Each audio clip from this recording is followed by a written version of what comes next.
ಕನ್ನಡ ತಾಯಿಗೆ ನೀ ಕೈಯ ಮುಗಿ. ನಮಸ್ಕಾರ, ಎಲ್ರಿಗೂ ಸ್ವಾಗತ ಮತ್ತೊಂದು ದೆವ್ವದ ಕಥೆಯೊಂದಿಗೆ. ಎಲ್ಲರೂ ಚೆನ್ನಾಗಿದ್ದೀರಾ ಅಂತ ಅಂದ್ಕೊಂಡಿದ್ದೀನಿ. ಈ ಒಂದು ಕಥೆನ ಪೂರ್ತಿಯಾಗಿ ಕೇಳಿ, ಆಮೇಲೆ ಈ ಒಂದು ವಿಡಿಯೋಗೆ ಲೈಕ್ ಮಾಡ್ಕೊಳ್ಳಿ. ಹಾಗೆ ನಮ್ಮ ಯೂಟ್ಯೂಬ್ ಚಾನಲ್ಗೆ ಇನ್ನೂ ಸಬ್ಸ್ಕ್ರೈಬ್ ಆಗಿಲ್ಲ ಅಂತಂದರೆ ಈ ಕೂಡಲೇ ಸಬ್ಸ್ಕ್ರೈಬ್ ಕೂಡ ಮಾಡ್ಕೊಳ್ಳಿ. ಆದಷ್ಟು ಬೇಗ 500 ಸಬ್ಸ್ಕ್ರೈಬರ್ಸ್ನ ಕಂಪ್ಲೀಟ್ ಮಾಡೋಣ. ಹೀಗೆ ವಿಡಿಯೋನ ಶೇರ್ ಮಾಡ್ತಾ ಇರಿ ನಿಮ್ಮ ಫ್ರೆಂಡ್ಸ್ ಜೊತೆ ಕೂಡ. ಸೊ ಈಗ ಅಂದ್ಕೊಳ್ಳಿ, ನೀವು ಒಬ್ಬರೇ ಇದ್ದೀರಾ, ಹಾಗೆ ಮನೆಯಲ್ಲಿ ಬೇರೆ ಯಾರೂ ಕೂಡ ಇಲ್ಲ. ಒಂದು ದೊಡ್ಡ ಮನೆಯೇ, ಒಂದು ಎರಡು ರೂಮ್ ಇರ್ಬೋದು, ಒಂದು ಮನೆ ಇರ್ಬೋದು, ಅಂದರೆ ಒಂದು ಹಾಲು, ಒಂದು ಅಡುಗೆ ಮನೆ, ಒಂದು ಬಚ್ಚಲು ಮನೆ, ಬಾತ್ರೂಮು, ಹಾಗೆ ಮೇಲ್ಗಡೆ ಒಂದು ಟೆರೆಸ್. ಇಷ್ಟೇ ಬಿಟ್ಟರೆ ನೀವು ಒಬ್ಬರೇ ಆ ಒಂದು ಮನೆಯಲ್ಲಿ ಒಂದು ರಾತ್ರಿ ಪೂರ್ತಿ ಕಳೀತಿದ್ದೀರಾ ಅಂತ ಹೇಳಿ ಅಂದ್ಕೊಳ್ಳಿ. ಸೊ ಈಗ ಈ ಒಂದು ಕಥೆನ ನೀವೇ ಆ ಒಂದು ಸಿಚುವೇಷನಲ್ಲಿ ಇದ್ದೀರಾ ಅಂತ ಹೇಳಿ ಊಹೆನ ಮಾಡ್ತಾ ಕೇಳ್ತಾ ಹೋಗಿ. ಇದು ಆಗಿರೋದು ಬಂದ್ಬಿಟ್ಟು ಪಾವಗಡದಲ್ಲಿ ಈ ಒಂದು ಘಟನೆ ಆಗಿರೋದು. ಈ ಒಂದು ಘಟನೆ ನಮಗೆ ತಿಳಿಸ್ಕೊಟ್ಟಿರೋ ಬಂದ್ಬಿಟ್ಟು ಮಂಜುನಾಥ್ ಅಂತ ಹೇಳಿ. ಇವರು ಮೂಲತಃ ಪಾವಗಡದವರೇ. ಇವರ ಜೀವನದಲ್ಲಿ ಆಗಿರುವಂತಹ ಘಟನೆ ನಮಗೆ ತಿಳಿಸ್ಕೊಟ್ಟಿರೋವಂಥದ್ದು. ಈಗ ಅಂದ್ಕೊಳ್ಳಿ, ನಾನು ಹೇಳ್ದಂಗೆ ಮನೆಯಲ್ಲಿ ಒಬ್ಬರೇ ಇದ್ದೀರಾ ಅಂತ. ಸೊ ಆದ ಕಾರಣ ಮಂಜುನಾಥ್ ಅವರು ಕೂಡ ಮನೆಯಲ್ಲಿ ಒಬ್ಬರೇ ಇದ್ದರು. ಸೊ ಅವರ ಹೆಂಡತಿ ಒಂದು ಪ್ರೆಗ್ನೆಂಟ್ ಆದ ಕಾರಣ ಅವರ ತಾಯಿ ಮನೆಗೆ ಹೋಗಿರ್ತಾರೆ ಬಾಣಂತನ ಮುಗಿಸ್ಕೊಂಬರೋಕ್ಕೆ ಅಂತ ಹೇಳಿ. ಅದೇ ಕಾರಣ ಮಂಜುನಾಥ್ ಅವರು ಒಬ್ಬರೇ ಮನೆಯಲ್ಲಿ ವಾಸವಾಗಿರ್ತಾರೆ. ಸೊ ಆ ಒಂದು ಮನೆಯಲ್ಲಿ 2 ರೂಮ್ ಇರುತ್ತೆ. ಹಾಗೆ ನಾನು ಹೇಳ್ದಂಗೆ ಒಂದು ಹಾಲು, ಒಂದು ಅಡುಗೆ ಮನೆ, ಮೇಲೆ ಟೆರೆಸ್. ಸೊ ಇವರು ಕೂಡ ಊಟನ ಮುಗಿಸ್ಕೊಂಡು ನೈಟ್ ಟೆರೆಸಲ್ಲಿ ಹೋಗಿ ಸ್ವಲ್ಪ ಹೊತ್ತು ವಾಕಿಂಗ್ನ ಮಾಡ್ತಾ ಹಾಗೆ ಕೆಳಗಡೆ ಬಂದು ಮಲ್ಕೊಳ್ಳೋಣ ಅಂತ ಹೇಳಿ ಬಾಗಿಲನ್ನ ಹಾಕಿ ಹೋಗಿ ಮಲಗಿರ್ತಾರೆ. ಇದಾದ ಸ್ವಲ್ಪ ಹೊತ್ತಿಗೆ ಬಾಗಿಲನ್ನ ಯಾರೋ ತಡ್ತಿರೋ ಥರ ಶಬ್ದ ಆಗುತ್ತೆ. ಅವರು ಕೂಡ ಎದ್ದು ಬಂದು ನೋಡ್ತಾರೆ, ಅಲ್ಲಿ ಯಾರೂ ಕೂಡ ಕಾಣಿಸೋದಿಲ್ಲ. ಸರಿ ಅಂತ ಹೇಳಿ ಮತ್ತೊಮ್ಮೆ ಲಾಕ್ ಮಾಡಿ ಹೋಗಿ ಮಲಗ್ತಾರೆ.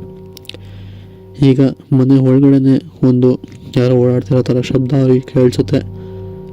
ಯಾರೂ ಇಲ್ಲ ಬಿಡು, ನಾನು ಒಬ್ಬನೇ ಇರೋದು ಅಂತ ಹೇಳಿ ಅವರು ಕೂಡ ಹಾಗೆ ಅಷ್ಟೊಂದು ಗಮನ ಕೊಡ್ತಾರೆ, ಮಲ್ಕೊತಾರೆ. ಇದಾದ ಸ್ವಲ್ಪ ಹೊತ್ತು ನಂತರ ಇದಕ್ಕಿದಂಗೆ ಸ್ವಿಚ್ನ ಆನ್ ಮಾಡ್ದಂಗೆ ಅವ್ರಿಗನ್ಸುತ್ತೆ. ನೋಡಿದ್ರೆ ಲೈಟ್ ಕೂಡ ಆನ್ ಆಗಿರುತ್ತೆ. ಇದೇ ಸಾಧ್ಯ, ನಾನು ನೋಡಿದ್ರೆ ಇಲ್ಲಿ ಮಲಗಿದ್ದೀನಿ, ಸ್ವಿಚ್ ನಾನು ಹಾಕಿಲ್ವಲ್ಲ, ಯಾರು ಹಾಕಿದ್ದು, ಮೋಸ್ಟ್ಲಿ ಲೂಸ್ ಕನೆಕ್ಷನ್ ಆಗಿರಬೇಕು ಅಂತ ಹೇಳಿ ಹೋಗಿ ಆ ಒಂದು ಸ್ವಿಚ್ನ ಆಫ್ ಮಾಡ್ತಾರೆ. ಪುನಃ ಬಂದು ಮಲ್ಕೊತಾರೆ. ಸರಿ ಅಂತ ಹೇಳಿ ಸ್ವಲ್ಪ ಹೊತ್ತಾದಮೇಲೆ ಇದಕ್ಕಿದಂಗೆ ಪುನಃ ಸ್ವಿಚ್ನ ಆನ್ ಮಾಡ್ತಾರೆ. ಆದರೆ ಇವರು ಮಲಗಿದ್ರು ಸ್ವಿಚ್ ಆನ್ ಮಾಡಿದ್ದು ಯಾರು ಅಂತ ಗೊತ್ತಾಗೋದಿಲ್ಲ. ನೋಡಿದ್ರೆ ಮತ್ತೆ ಲೈಟ್ ಆನ್ ಆಗಿರುತ್ತೆ. ಇದು ಲೂಸ್ ಕನೆಕ್ಷನ್ ಆಗಿರಬೇಕು ಅಂತ ಹೇಳಿ ಆಫ್ ಮಾಡಿ ಬೇರೆ ರೂಮ್ಗೆ ಹೋಗಿ ಮಲ್ಕೊತಾರೆ. ಸೊ ಪುನಃ ಅವ್ರು ಮಲ್ಕೊಂಡಂತಹ ರೂಮ್ ಪಕ್ಕದಲ್ಲೇ ಅಡುಗೆ ಮನೆ ಇರುತ್ತೆ. ಅಡುಗೆ ಮನೆಯಿಂದ ಜೋರಾಗಿ ಲೋಟನ ಬಿಸಾಕೋ ರೀತಿಯಲ್ಲಿ ಅವ್ರಿಗೆ ಕೇಳಿಸುತ್ತೆ. ಇದೇನು ಲೋಟ ಬಿತ್ತಲ್ಲ ಅಂತ ಹೇಳಿ ಅವರು ಕೂಡ ಎದ್ದು ಬಂದು ನೋಡ್ತಾರೆ. ನೋಡಿದ್ರೆ ಲೋಟ ಕೆಳಗಡೆ ಬಿದ್ದು ಉರುಳಾಡ್ತಿರುತ್ತೆ. ಅಲ್ಲಿ ನೋಡಿದ್ರೆ ಯಾರೂ ಇರೋದಿಲ್ಲ, ಒಂದು ಬೆಕ್ಕು ಕೂಡ ಇರೋದಿಲ್ಲ. ಸರಿ, ಇದು ಹೆಂಗೆ ಬಿತ್ತು ಅಂತ ಹೇಳಿ ಕಿಟಕಿ ಕೂಡ ಮುಚ್ಚಿದೆ, ಹೆಂಗೆ ಬೀಳೋದಕ್ಕೆ ಸರಿ ಎಲ್ಲ, ಮೋಸ್ಟ್ಲಿ ತುದಿಲಿರ್ಬೇಕು, ನಾವು ಬಿಡು ಬಿದ್ದಿರ್ಬೋದು, ಬ್ಯಾಲೆನ್ಸ್ ತಪ್ಪೆ ಅಂತ ಹೇಳಿ ಇವ್ರು ಕೂಡ ಅಂದ್ಕೊಂಡು ಸುಮ್ಮನೆ ಆಗ್ತಾರೆ. ಇದಾಗಿ ಸ್ವಲ್ಪ ಹೊತ್ತು ನಂತರ ಸ್ವಲ್ಪ ಗಾಬರಿ ಅನಿಸುತ್ತೆ, ಸ್ವಲ್ಪ ಶೆಕೆ ಆಗುತ್ತೆ.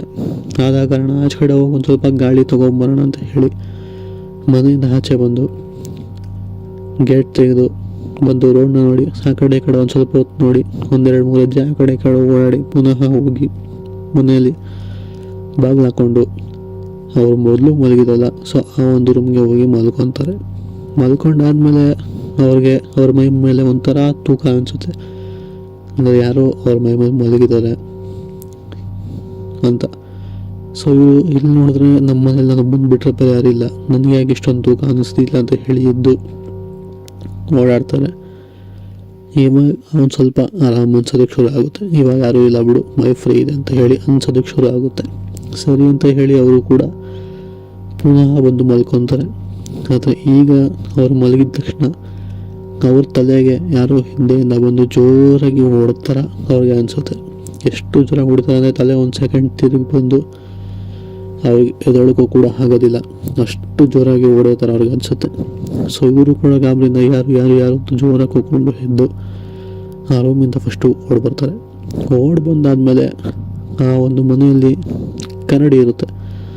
ಸೊ ಆ ಒಂದು ಕನ್ನಡಿ ಓಡ್ ಬರ್ತಿರೋ ಗ್ಯಾಪಲ್ಲಿ ಕನ್ನಡಿಲಿ ನೋಡಿದಾಗ ಆ ಒಂದು ರೂಮ್ನಿಂದ ಒಂದು ಬೆಂಕಿ, ಅಂದರೆ ಫುಲ್ಲು ಬೆಂಕಿ, ದಗ ಅಂತ ಉರಿದಿರೋ ಬೆಂಕಿ ಅವರು ಹಿಂದೆನೇ ಓಡ್ ಬರ್ತಿರೋ ಥರ ಅವ್ರಿಗೆ ಕಾಣಿಸ್ಬರುತ್ತೆ. ಸೊ ಆ ಒಂದು ಗಾಬರಿಯಲ್ಲಿ ಅದನ್ನು ಕೂಡ ಅಬ್ಸರ್ವ್ ಮಾಡ್ತಾ ಮನೇನ ಬಾಗಿಲು ತೆಗೆದು ಆಚೆಗಡೆ ಓಡೋಗ್ತಾರೆ, ಗೇಟ್ನು ಕೂಡ ತೆಗೆದು.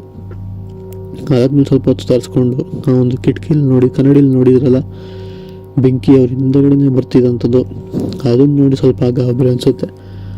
ಸೊ ಈ ಒಂದು ಮನೆಯಲ್ಲಿ ಬಾಣಂತನ ಮಾಡಬೇಕಾಗಿರೋ ಹೆಣ್ಣಿದೆ. ಸೊ ಇದು ಈ ಒಂದು ಆತ್ಮ ಇದೆಯಲ್ಲ, ಇದು ಅವರನ್ನೇ ಹಿಂಬಾಲಿಸ್ಕೊಂಬಂದಿರಬೇಕು, ಇದಕ್ಕೆ ಒಂದು ತಕ್ಕ ಶಾಸ್ತಿ ಮಾಡಬೇಕು ಅಂತ ಹೇಳಿ ರಾತ್ರಿ ಎಲ್ಲ ಅವ್ರ ಮನೆಯಿಂದ ಆಚೆನೇ ಇದ್ದು ಮತ್ತೆ ಬೆಳಗ್ಗೆ ಒಬ್ಬರು ತುಂಬಾ ಪವರ್ಫುಲ್ ಆದಂತಹ ವ್ಯಕ್ತಿಗಳನ್ನ ಕರ್ಕೊಂಬಂದು ಆ ಒಂದು ಮನೆಗೆ ಪೂಜೆ ಮಾಡಿಸ್ತಾರೆ. ಅದಾದಮೇಲೆ ಆ ಒಂದು ಬೆಂಕಿ ಏನಿದೆಯಲ್ಲ, ಆ ಒಂದು ಪೂಜೆ ಮಾಡ್ತಿರ್ಬೇಕಾದ್ರೆ ಆ ಒಂದು ವ್ಯಕ್ತಿ ಕಣ್ಣು ಮುಂದೆನೇ ಆ ಒಂದು ಬೆಂಕಿ ಮನೆಯಿಂದ ಆಚೆ ಬರ್ತಿರೋ ಥರ ಅವ್ರಿಗೆ ಕಾಣಿಸುತ್ತೆ. ಹಾಗೆ ಆ ಪೂಜೆ ಮಾಡ್ತಿರೋಂತಹ ವ್ಯಕ್ತಿಗೂ ಕೂಡ ಅದು ಕಾಣಿಸುತ್ತೆ. ಇದನ್ನು ನೋಡಿದಂಥ ಇಬ್ಬರೂ ಈಗ ನಿಮಗೆ ಸ್ವಲ್ಪ ಆರಾಮಾಗ್ಬೋದು, ಯಾಕೆಂತಂದರೆ ಆ ಬೆಂಕಿನ ಈ ಮನೆ ಒಳಗಡೆಯಿಂದ ಆಚೆ ತರಿಸಿದ್ದೀನಿ, ಹಾಗೆ ಪುನಃ ಇದು ಒಳಗೋಗದಂತೆ ಬಂಧನ ಕೂಡ ಹಾಕಿದ್ದೀನಿ ಅಂತ ಹೇಳಿ ಕೈಗೆ ಒಂದು ದಾರನ ಕಟ್ಟಿ ಅವರ ಹೆಂಡತಿಗೂ ಕೂಡ ಇದನ್ನು ಕಟ್ಟೋದಕ್ಕೆ ಅಂತ ಹೇಳಿ ಕೊಡ್ತಾರೆ. ಅದಾದಮೇಲೆ ಈಗ ಮಂಜು ಅನ್ನೋರು ಹೋಗಿ ಅವರ ಹೆಂಡತಿ ಕೈ ಕೂಡ ಕಟ್ಬಿಟ್ಟು ಇನ್ಮೇಲೆ ಒಬ್ಬಳೆ ಎಲ್ಲೂ ಕೂಡ ಓಡಾಡಬೇಡ ಅಂತ ಹೇಳಿ ಪುನಃ ಬಂದು ಅವ್ರ ಮನೆಯಲ್ಲಿ ಮಲ್ಕೊತಾರೆ. ಅದಾದಮೇಲೆ ಅವ್ರಿಗೆ ಅಷ್ಟೇನು ಅನುಭವ ಆಗೋದಿಲ್ಲ, ಅದು ತುಂಬಾ ನಿಲ್ಲಾಗೋಗುತ್ತೆ ಅಂತಲೇ ಹೇಳ್ಬೋದು. ಸೊ ಇದು ಆಗಿರುವಂತಹ ಒಂದು ಘಟನೆಗಳು. ಯಾರಾದರೂ ಬಾಣಂತಿಯರು ಅಥವಾ ಚಿಕ್ಕ ವಯಸ್ಸಿನ ಮಕ್ಕಳು ಎಲ್ಲಂದರಲ್ಲಿ ಓಡಾಡಬಾರ್ದು ಅಂತ ದೊಡ್ಡವರು ಸುಮ್ಮನೆ ಹೇಳಲ್ಲ. ಇಂತಹ ಕೆಟ್ಟ ಗಾಳಿಗಳಿರ್ತವೆ, ಬಂದು ಅವರವರ ಚಟನ ತೀರಿಸ್ಕೊಳ್ಳೋದಕ್ಕೋಸ್ಕರ ಸಾಮಾನ್ಯ ವ್ಯಕ್ತಿಗಳಿಗೆ ತೊಂದರೆ ಕೊಡ್ತಾರೆ ಅಂತ ದೊಡ್ಡವರು ಹೇಳಿರೋದು ಸುಮ್ಮನೆ ವಿಷಯ ಅಲ್ಲ. ಸೊ ಇದು ಆಗಿರುವಂತಹ ಸತ್ಯ ಘಟನೆ. ಈ ಒಂದು ಕಥೆ ಇಷ್ಟ ಆಗಿದೆ ಅಂತ ಅಂದ್ಕೊಂಡಿದ್ದೀನಿ. ಸಿಗೋಣ ಮತ್ತೊಂದು ಕಥೆಯೊಂದಿಗೆ. ಅಲ್ಲಿವರೆಗೂ take care. Good bye friends.